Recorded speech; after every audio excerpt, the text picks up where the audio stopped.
So, I'm going to tell you about my favorite weekend of the year, Give Camp. But before I do that, I have a confession to make.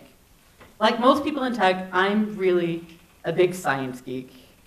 There's something about conceptual theories in particular that I can get a bit obsessive about, like the perpetual motion machine. Today's theme is momentum, and I'm sure you'll all remember from high school physics, momentum is a mass moving at a velocity. Or in layman's terms, it's an object, a life, a career, a baseball, moving at a particular speed. Now, perpetual motion, that requires no external fuel, no added energy to maintain that momentum indefinitely. It creates its own energy. It just keeps going. Creating your own energy, that's what I want to talk about. It's what the world needs more of, and not just in the sense of electricity. We could all use a little help, a little positive energy. Imagine creating a positive perpetual motion machine. Who would you be able to help? For example, this same concept of positive perpetual motion occurs when you pay it forward. How many of you have ever gotten a free coffee or a free pass through the toll because the person before you paid? Yeah? Remember how that made you feel? It's like a little jolt of happiness. It's the emotion necessary to say, you know what, let me pay for the next person and keep this going. Now imagine doing this with something you're passionate about. If you're in tech, like me, that's software, writing code, designing, things like that. Coders are going to code. It's what they do. It's their passion. And in our perpetual motion machine, passion becomes the velocity. And the culture or an environment the machine creates, that generates the energy to sustain it. That's what we have at New England Give Camp when we code it forward. Coding it forward helps organizations like Catching Joy, Mill Falls Charter School, and several others by having teams update the design and technology of their websites, making it possible for them to maintain the content and for the people they help to access the information better. It's what we do to help organizations establish a visual identity, not just a website. Branding for organizations like Turn Back Time, Dover Seed, and This Star Won't Go Out. Teams have built interactive maps for the Esplanade Association, and then the following year for the Charles River Conservancy. Teams have also built paperless record systems for Covenant Shelter, mobile app prototypes for Project Laundry List. The possibilities are endless when we code it forward. So, Give Camp, in a nutshell, is a weekend where 100 designers and developers build websites, apps, whatever is needed for roughly 24 nonprofits from around New England. But it's so much more than that. So let me tell you about Give Camps. The first Give Camp ever was held in 2008 in Dallas, Texas. It was the brainchild of Chris Koenig, a developer evangelist at Microsoft. The first New England Give Camp was held in June of 2010. It was organized by a team of volunteers, Jim O'Neill and myself. It was held in Cambridge at Microsoft's New England Research and Development Center. Did you catch that acronym? It's the Nerd Center. We didn't really know what we were getting ourselves into at Give Camp. Most people don't, but here's the basic gist. Give Camp planning starts months before the actual event. In fact, this year's planning is starting right about now. Nonprofits submit their request roughly 3 months before, and a group of what we call vetters works with them to help determine what is needed in their actual project, can we accomplish it in a weekend, and who would be needed in order to accomplish it. I lead that group. A group led by Jim, here waving his hands. He coordinates looking for sponsors, coordinating the day-to-day operations, making sure we have food to eat, places to sleep, everything else we need to run that event.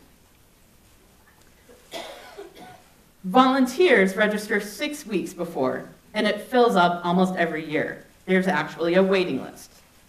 They're not just signing up, they're actually giving us their history. They're letting us know what programming languages they understand, how many years experience they have, whether it's their first Give Camp or if they want to lead a team. This helps us match the best volunteers for a team to complete a project. The first year, we did this all with Post-it notes.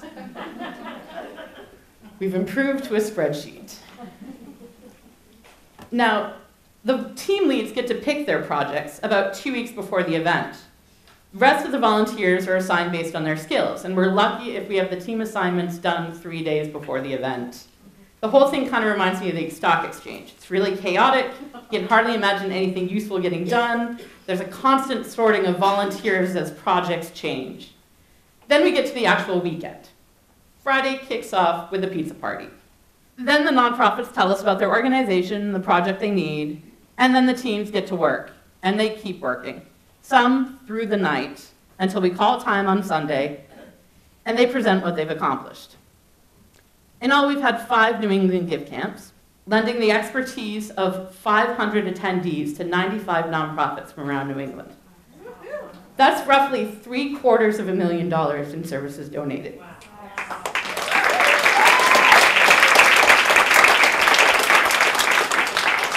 But it still seems a little chaotic, right? It's a little conceptual. There's a few underlying principles that help generate the positive energy to keep this machine going.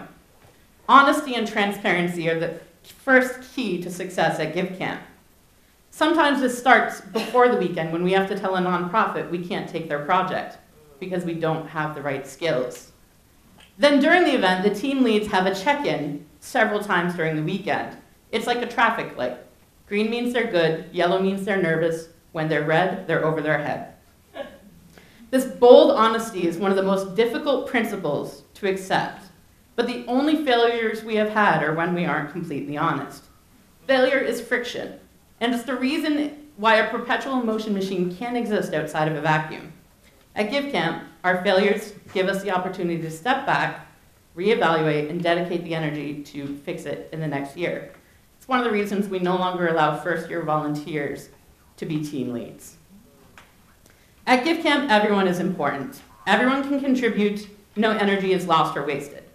The person setting out the food is just as important as the person at the keyboard. This also means if you are at Give Camp, you will be put to work.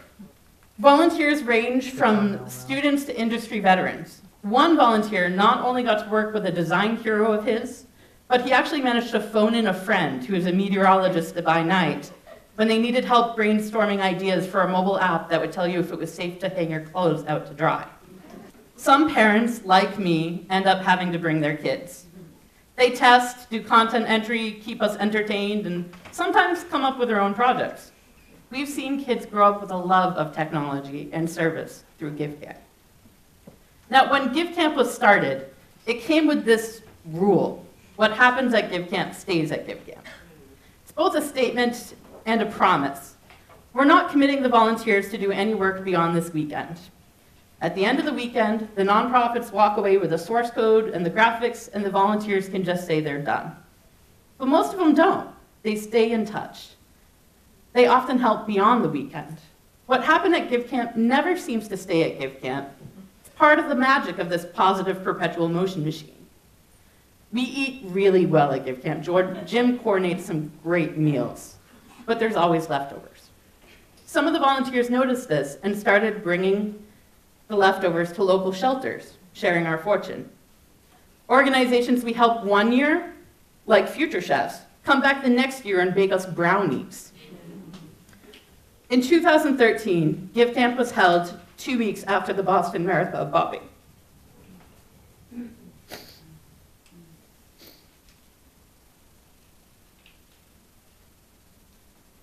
The volunteers came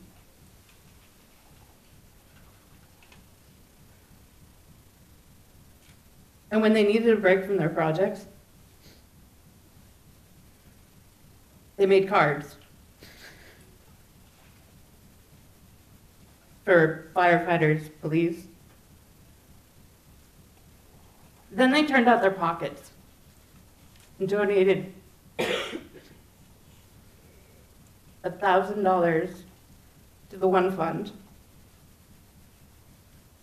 and the Officer Sean Collar Memorial Fund at MIT. It's also about having fun, though. It's our version of summer camp. Some people stay up all night. This picture was taken at 4 a.m. Or if they sleep, they do it in tents in the hallway. I usually take 2 chairs and push them together to create a nest. Jim, though, Jim gets the coat closet. and everyone keeps it for him every year. There's midnight walks, ice cream socials, s'mores, and amazing cake. That's a cake. And other surprises, bursts of positive energy we need to keep going. One year, Give Camp was the weekend of May 5th, and Jim surprised us all with a Mexican fiesta on Saturday, complete with a piñata. People talk about the magic twilight hours of a hackathon, the bouts of silliness where everyone starts laughing at 2 a.m. and the opportunities to stretch or play a game or watch a movie.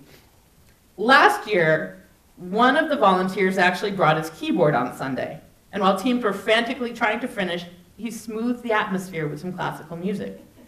This is all part of the positive energy, the camaraderie that keeps the machine going. One thing I strive everyone to understand at Give Camp is the goal of the weekend isn't to complete their project, it's to complete all of the projects. It's not a competition, although many of the people work for competing companies. This weekend is about us all reaching that finish line together. And that finish line, that's the presentations, and it's what most people remember about Give Camp. It's where the teams get to share their projects, and there's such an emotional, open feeling of accomplishment and gratitude for the commitment. It's when we truly learn who we have helped and how much we have done. My favorite interactions at Give Camp are working with the team leads. In my mind, the weekend becomes like a busy intersection. Everyone knows exactly when to go and when to stop, so there aren't any accidents. Now, I have a hard time talking about personal experiences at Give Camp because I don't think of it as being personal. What I do, what I feel, it's a collective experience. It's a symbiotic relationship I have with the other organizers, volunteers, and attendees. People step up just when and where they are needed. When one team needs help, another volunteer steps in. Developers kind of amaze me with their ability to pick up new programming languages, like even though it's more like speaking French in a room full of Spanish speakers. This is all an exchange of positive energy. When one person's reserves are out, another lends some in. Now, future chefs, when they made those brownies, they left this note. It was to remind us that what we are doing matters. It's something that we often overlook in our day-to-day jobs. It's one of the reasons Give Camp is so special. It reminds us that we can make a difference. We don't really feel like we're giving up much. It's just a weekend. But as a mass, that weekend can have such a tremendous impact. Now, the nonprofits, they're not the only ones who take something away from Give Camp. The volunteers, we walk away with friendships that will last for years, confidence we didn't know we possessed, memories that will make us laugh forever, and something we often refer to as the Give Camp glow. Most volunteers don't attend just one Give Camp. They come to 2 or 3 or more, and they'll be at the next one. Some travel more than 200 miles to attend. One volunteer actually moved out of country and still Skyped in to help with projects. Their commitment is the reason I do Give Camp. They're the energy that keeps it going. So at the end of Give Camp, when the work is done, the presentations are done, the cake is eaten, as we're packing up to head out the door, we all sign the Give Camp banner. It's like an artist signing a masterpiece. It's a sign of our pride. I asked the volunteers if there was anything else they would want you to know about, and one answer struck out at me. It was that this should exist for every industry. It might. There's Doctors Without Borders, the Beauty Bus Foundation, Heart Speaks. Everyone has a passion. That's the important part. But not everyone realizes their potential energy to give, or if they don't know how to get the machine started. So that brings me to the reason most volunteers attend that first time, including me. I went because someone asked. Over 6 years ago, Jim saw the potential energy in me. He said, "Hey, I heard about this thing. I think we should do it." That was all it took to set the machine in motion. Giving of yourself becomes easier when you have passion to help move you. But maybe no one's asked you yet. So allow me, because I see the potential energy in you. What will you let your passion move you to do? Find an organization, volunteer your time, set up your own Give Camp, or join ours. Keep the positive energy perpetual machine moving. You'll be surprised at what you can do and the value you will find in yourself when you give passionately. Thank you.